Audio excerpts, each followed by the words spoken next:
L'antenne communale d'élections Cameroun à Massangam a un nouveau chef. Amadou Mocham a été nommé il y a quelques jours par le directeur général des élections en remplacement de Gilles Bengambé, désormais sans poste. Ce mouvement, qui ne visait que la commune de Massangam, survient peu après les incidents nés des soupçons de fraude préélectorale dans cette localité du département du Noun. À travers cette décision, l'organe en charge de l'organisation, la gestion et la supervision du processus électoral et référendaire au Cameroun veut-il montrer sa bonne foi de mener sa mission en toute transparence?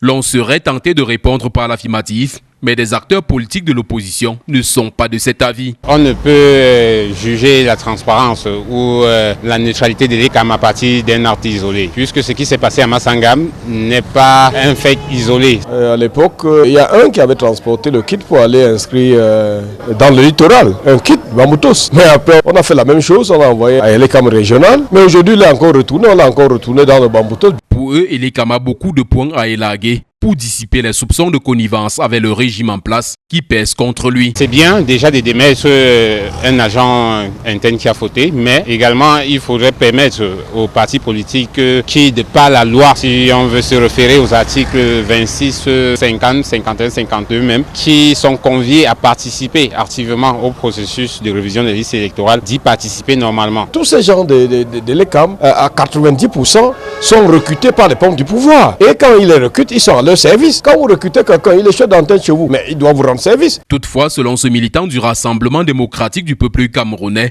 l'indépendance de l'ECAM est un fait et ne saurait faire l'objet de débats. L'ECAM, l'organe régulateur, joue son rôle. Quand il y a un peu quelque chose qui peut déranger l'ordre public, l'ECAM peut bouger entre les lignes. Je pense que c'est des actes de souveraineté qu'on ne saurait commenter, mettre à l'actif de X ou Y. À moins d'un an des prochaines élections au Cameroun, le climat de confiance entre l'ECAM et tous les acteurs du processus électoral est manifestement loin d'être acquis.